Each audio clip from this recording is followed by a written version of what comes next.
जय साथियों, मेरा नाम है एसके आनंद और आप देख रहे हैं एसके एजुकेशन यूट्यूब चैनल। साथियों, आज की इस वीडियो में हम आपके साथ चर्चा करने वाले हैं सीटेट का जो पेपर होता है। परीक्षा हॉल में बैठे होते हैं तो पेपर को कैसे हल करें, क्या होता है, ये है सबसे सही तकनीक जिस तरह से आपको पेपर को हल करना है और जिस रणनीति के तहत आप जो है पेपर को पास कर पाएंगे। तो क्या टेक्निक है पेपर को सॉल्व करने की, उन सभी बिंदुओं के बारे में बात करेंगे। जैसे आपका प्रश्न पत्र को कैसे हल करें, उसका सही क्रम क्या हो जाएगा, भाषा चयन में कौन कौन सी सावधानियां रखनी है, पैडागॉजी को हल करने में निंजा टेक्निक क्या है हमारी, समय प्रबंधन और ओमार भरने की क्या रणनीति है, आपका तुक्का लगाने की वैज्ञानिक विधि क्या है और प्रश्न क्यों नहीं छोड़ना है। तो सभी बिंदुओं पर बात करेंगे। लेकिन वीडियो पसंद आए तो इस वीडियो को लाइक शेयर सभी लोग करेंगे और सभी लोग चैनल को सब्सक्राइब कर सभी लोग जरूर करेंगे, क्योंकि अभी तक चैनल पर 1000 सब्सक्राइबर पूरे नहीं हो पाए हैं और बहुत दुख की बात है, मोनेटाइजेशन अभी तक इस कारण से अप्लाई नहीं हो पाया है। 4000 घंटे से ज़्यादा का वॉच टाइम कंप्लीट हो चुका है, लेकिन अभी भी 1000 सब्सक्राइबर पूरे नहीं हुए। तो सभी लोग चैनल को सब्सक्राइब करेंगे और अपने फ्रेंड्स से जरूर करवाएंगे, ठीक है, जल्दी से जल्दी 1000 सब्सक्राइबर पूरे हो सकें। तो चलिए बात करते हैं प्रश्न पत्र हल करने का सबसे उचित तरीका। साथियों, जो आपका सीटेट का एग्जाम होता है यह आपकी जानकारी या ज्ञान पर ही आधारित नहीं होता है, ये आपके निर्णय लेने की क्षमता, यानी कि जो सबसे उचित विकल्प है उसमें निर्णय किस तरह से लेते हैं, और समय प्रबंधन, ठीक है, इन सभी को इंक्लूड करके आपका सीटेट का जो है परीक्षा ली जाती है, ठीक है। तो रणनीति के तहत हम चलेंगे तो हमारा फायदा मिलेगा, जरूर मिलेगा, ठीक है। तो सबसे पहले बात करते हैं सही जो प्रश्न पत्र है उसको हल करने का सही क्रम क्या होगा। तो साथियों, इसमें सही क्रम आप किस तरह से, मतलब कौन कौन से पार्ट को किस नंबर पर सॉल्व करें। तो सबसे पहले साथियों इसमें हम सीडीपी सॉल्व करेंगे। क्या सॉल्व करेंगे? सीडीपी, पेपर फर्स्ट के लिए इधर बताएंगे, इधर बताएंगे हम सेकंड के लिए, ठीक है। तो पेपर फर्स्ट में सबसे पहले सीडीपी सॉल्व करें। टाइम का विशेष ध्यान रखना है। हर पार्ट को, जैसे पेपर फर्स्ट में हर पार्ट को 20 से 25 मिनट के आसपास इसको सॉल्व कर लेना है और बचे हुए 5 मिनट में आपको ओमार भरनी है, ठीक है। जैसे सीडीपी के 30 क्वेश्चन पूरे टोटल आपने सॉल्व कर लिया, उसके बाद तुरंत आप ओमार उठाइए, ओमार को फिल करिए। ध्यान दीजिएगा कि आधे घंटे से ज्यादा किसी पार्ट में न जाए और उससे अंदर ही से तो ज्यादा बेटर है। सीडीपी एक अच्छा सब्जेक्ट है जिसमें आपकी मजबूत पकड़ है, तो उसको लगभग 15 मिनट में आप सॉल्व करके खत्म करिए। 15 से 20 मिनट में तुरंत ओमार उठाइए, भरिए। उसके बाद क्या करना है आपको, दूसरा पार्ट आपका होता है एबीएस और तीसरा होता है मैथ। इन दोनों को होल्ड करना है, यानी रोक देना है, ठीक है। कंफ्यूजन वाले विषय उससे पहले सॉल्व कर लेना है। इसको पहले सॉल्व करना है इसलिए क्योंकि आपका फर्स्ट माइंड है और सीडीपी आप बहुत अच्छी तरीके से सॉल्व कर सकते हैं। इसको खत्म करने के बाद आप भाषा फर्स्ट यानी लैंग्वेज फर्स्ट पर जाएंगे। और लैंग्वेज फर्स्ट कितने से स्टार्ट होती है? तो आपका 91 क्वेश्चन से स्टार्ट होती है, ठीक है। 91 से कब तक, कहाँ तक? 120 तक। जो आपके एडमिट कार्ड पर जो भाषा लिखी हो, ध्यान देना है कि वही सॉल्व करना है। ऐसा नहीं कि जो आपके क्वेश्चन पेपर में पहली भाषा मिल गई तो उसे उड़ा दें, तो उसको नहीं उड़ाना है, उसको नहीं सॉल्व करना है। जो आपके एडमिट कार्ड पर हो उस भाषा को पहले सॉल्व करना है और ध्यान देना है कि 91 से 120 तक होगा। उसके बाद आपको भाषा सेकंड यानी कि लैंग्वेज सेकंड सॉल्व करना है, इस पर ध्यान देना है। यहाँ पर मैक्सिमम लोग गलती करते हैं लैंग्वेज सेकंड को सॉल्व करने में। क्यों? क्योंकि जैसे आप भाषा फर्स्ट सॉल्व करते हैं तो आपके पेपर फर्स्ट हो चाहे सेकंड, उसमें कई भाषाएं एक साथ दी होती हैं, जैसे हिंदी, इंग्लिश, संस्कृत, ये तीन तो आपको मिलेंगे ही मिलेंगे यहाँ पर, ठीक है। और उर्दू इत्यादि भाषाएं भी रहती हैं बहुत सारी। तो आपको जब फर्स्ट भाषा सॉल्व कर लें, सेकंड भाषा पर जब भी जाएं तो ध्यान दें कि पूरी भाषा फर्स्ट पलट चुके हों। 91 से 120 तक फर्स्ट में होगी और जैसे ही आप सेकंड में जाएंगे तो 121, ध्यान देंगे क्वेश्चन नंबर 121 से 150 तक आपका भाषा सेकंड में होगा। मैक्सिमम लोग यहीं पर गलतियां करते हैं और भाषा फर्स्ट इसमें से कोई सॉल्व कर देते हैं। मान लो जैसे आपने हिंदी सॉल्व की फर्स्ट, उसके बाद आपको इंग्लिश और संस्कृत इत्यादि भाषाएं मिलती हैं उसके जस्ट पीछे, तो आपके दिमाग में क्या होता है कि हमारी हिंदी हो गई, अब संस्कृत या इंग्लिश सॉल्व कर देते हैं। तो वो चीज़ नहीं करनी है। वहाँ पर भाषा फर्स्ट ऊपर जहाँ पर लिखा हो तो उसको नहीं छोड़ना है, टच ही नहीं करना है। उसके बाद भाषा फर्स्ट सॉल्व करने के बाद दूसरी फर्स्ट भाषा पे नहीं, आप सेकंड भाषा ऊपर लिखा होगा टॉप पर, यहाँ पर भाषा सेकंड या द्वितीय भाषा, ठीक है। तो 121 से 150 तक जाना है। उसके बाद फिर सॉल्व करनी है आपको ईवीएस, ईवीएस सॉल्व करनी है। ये आपका 31 से 60 के तक जाता है, ठीक है, 31 से 60 से के बीच जाता है। और उसके बाद आपको सॉल्व करना है मैथ, ठीक है। मैथ आपका 61 से लेकर के 90 तक रहेगा और एक एक पार्ट को सॉल्व करने के जस्ट बाद आप ओमार भरते जाएंगे। कभी भी गलती 150 इकट्ठा भरने की कोशिश नहीं करेंगे। दो कारण होते हैं, नो सॉल्व मतलब नुकसान होते हैं लास्ट में अगर भरेंगे तो। एक ये तो आपका ओमार में क्वेश्चन छूट मतलब भरना छूटेगा, टाइम खत्म होगा तो। आप पूरे 150 पूरे कर लीजिए, सॉल्व कर लीजिए, लेकिन अगर मान लो 25-30 क्वेश्चन छूट गए फिलअप करना लास्ट में, मेहनत गई आपकी, तो इससे बचना है। और दूसरा क्या होता है, क्रम आपका बिगड़ता है। मान लो आपकी सीडीपी जो है 30 तक भरनी है, तो 10 का बी भरना था, 10 का सी भर देंगे, या फिर इधर को उधर कर देंगे। तो एक एक पार्ट को सॉल्व करना है, एक एक आपको ओमार भरना है, ठीक है। और अगर गलती से भी आंसर आपका गलत टिक हो जाए, मतलब गोला हो जाए, तो उसको खुरचने या वाइटन लगाने के या थोक से मिटाने के चक्कर में बिल्कुल नहीं पढ़ना है। सेम एज इट इज आपको सेकंड में करना, सेकंड पेपर में यानी सुबह वाले में। पहले सबसे पहले आप सीडीपी सॉल्व करेंगे और सेम उठा के तुरंत मार भरेंगे। उसके बाद लैंग्वेज फर्स्ट जो है सॉल्व करेंगे, तुरंत मार भरेंगे, लैंग्वेज सेकंड भरेंगे। उसके बाद आपका यहाँ पर आपका एबीएस और मैथ्स नहीं, यहाँ पर आपका 2 पार्ट होते हैं ना आपका मेन सब्जेक्ट, यानी कि आपका ये तो एसएसटी होगी, ये तो मैथ और साइंस होगी, ठीक है। तो जो भी पार्ट हो इनको खत्म करने के बाद तब आप इसमें एंट्री करेंगे।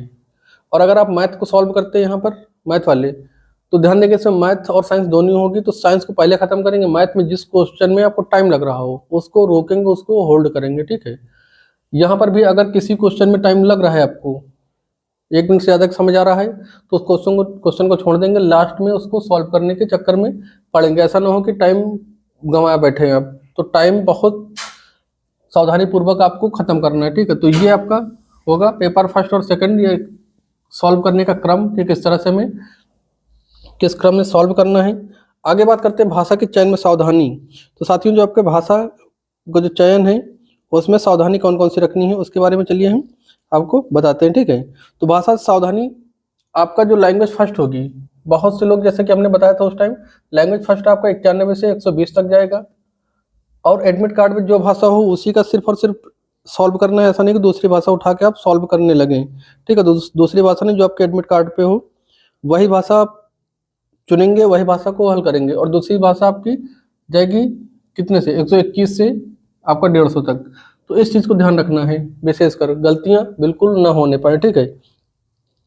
पैडागॉजी हल करने की निंजा टेक्निक क्या है, तो साथियों ध्यान देंगे, यहाँ से आपका 75 से लगभग 90 नंबर की आपकी पैडागॉजी आती है, ठीक है, जो कि आपको सीटेट पास कराने में अहम योगदान देती है। पैडागॉजी ही, ठीक है, पैडागॉजी आपको पास करवाती है हमेशा। तो पैडागॉजी में ध्यान देंगे कि बच्चा क्या होता है, बच्चा हमेशा भगवान होता है, बच्चा कभी भी गलती नहीं करता है। अगर कभी भी बच्चा फेल हुआ तो इसका मतलब कि आपका सिस्टम फेल हुआ, आपकी शिक्षण पद्धतियाँ फेल हुई, आपका पढ़ाने का तरीका फेल हुआ। बच्चा कभी नहीं फेल होगा, बच्चा हमेशा करेक्ट होगा, बच्चा हमेशा सही होता है, इस बात का ध्यान रखना। और पैडागॉजी में कभी भी बच्चे को कष्ट नहीं देना है, बच्चे को गलत नहीं ठहराना है। अगर आप बच्चे को कष्ट देंगे या गलत ठहराएंगे तो एग्जामिनर सीधा आपके नंबर क्या करेगा, कट कर लेगा। बच्चे को हमेशा जो है क्रिएटिविटी के द्वारा ध्यान देना है कि सकारात्मक शब्दावलियों के द्वारा सीख रहा हो बच्चा, मतलब बच्चा क्रिएटिविटी के द्वारा सीख रहा हो और जिस विकल्प में ज़्यादा सीख रहा होगा। छूट दें बच्चे को, जिस विकल्प में ज़्यादा सीखेगा, अच्छे से सीखेगा, वही आपका सही विकल्प होगा और वहीं से नंबर आपको मिलेंगे, ठीक है। तो इस बात का ध्यान रखना है। दूसरी चीज़ आपको ध्यान रखना है, जो शब्दावलियाँ होती हैं, शब्दावलियों पर हमें विशेष ध्यान रखना है, ठीक है। यानी कि सकारात्मक और नकारात्मक जो शब्दावलियाँ होती हैं, टैग वर्ड्स जिसको कहते हो आप, तो टैग वर्ड्स का विशेष ध्यान रखना है, ठीक है। टैग वर्ड्स का विशेष ध्यान रखना है। जिसमें बच्चे को कष्ट न हो उस विकल्प को हमेशा चुनना है, ठीक है। जैसे अवसर देना और क्षेत्र भ्रमण विधि, करके सीखना, अनुभव, समयोचित शिक्षा, मातृभाषा, ठीक है। ये चीज़ें जहाँ पर मिलेंगी वो विकल्प हमेशा सही हो जाएगा। जिस विकल्प में आपको मिले निगेटिव में कि रटना, सूत्र याद करना, परिभाषा याद करना, परीक्षा के लिए तैयार कराना, अंकों की होड़ के लिए पढ़ना, और तुलना, बच्चे की तुलना के लिए पढ़ना, एक बच्चे से दूसरे बच्चे के लिए, पुरस्कार के लिए पढ़ना, ठीक है, या दंड देना, भय का माहौल, तो ये सभी निगेटिव टैग वर्ड्स हैं, ये इनको हमेशा आप इग्नोर करना, क्रॉस करना, ठीक है। नेक्स्ट साथियों, आपका इसमें अगला पॉइंट बनेगा कि बड़ा विकल्प, हमेशा जो आपका पैडागॉजी में बड़ा विकल्प हो, क्या बड़ा विकल्प, ठीक है। और ध्यान देना कि बड़ा विकल्प में एक चीज ध्यान देना कि सकारात्मक बातें की गई हो, बच्चे के लिए सकारात्मक शब्दावलियों का प्रयोग किया गया हो, तो उस ऑप्शन को आप सही मार सकते हैं। तो वहां पर आपका 99% है चांस कि वो विकल्प आपका सही हो जाएगा, ठीक है। अगला है आपका समय प्रबंधन और ओएमआर भरने की रणनीति। तो साथियों, समय प्रबंधन सबसे महत्वपूर्ण होता है सीटेट की परीक्षा में, ठीक है। यानी कि आपका 150 क्वेश्चन होते हैं पूरे पेपर में, चाहे पेपर फर्स्ट हो चाहे सेकंड, और इतने ही मिनट मिलते हैं, यानी कि 2.5 घंटे, यानी कि 150 मिनट होंगे और 150 क्वेश्चन होते हैं, यानी कि एक क्वेश्चन पर आपको 1 मिनट से ज़्यादा सॉल्व नहीं कर मतलब वेस्ट नहीं करना, उतने में आपको क्वेश्चन भी सॉल्व करना है और ओमार भी भरना है 1 मिनट में। तो इस चीज़ को ध्यान में रखते हुए चलेंगे, ऐसा नहीं कि टाइम वेस्ट कर दें, टाइम वेस्ट नहीं करना है। टाइम मैनेजमेंट स्टार्टिंग से ही लेके चलना है, सीडीपी जिस टाइम आप सॉल्व करेंगे वहीं से टाइम मैनेजमेंट बराबर लेके चलना है, और ज़्यादा से ज़्यादा कोशिश करने की शुरुआत में टाइम बचाने की आप कोशिश करेंगे, ठीक है। और लैंग्वेज जिस समय आप सॉल्व करेंगे तो पहले क्वेश्चन को पढ़ेंगे, उसके बाद जो है गद्यांश या पद्यांश को पढ़ेंगे, ठीक है।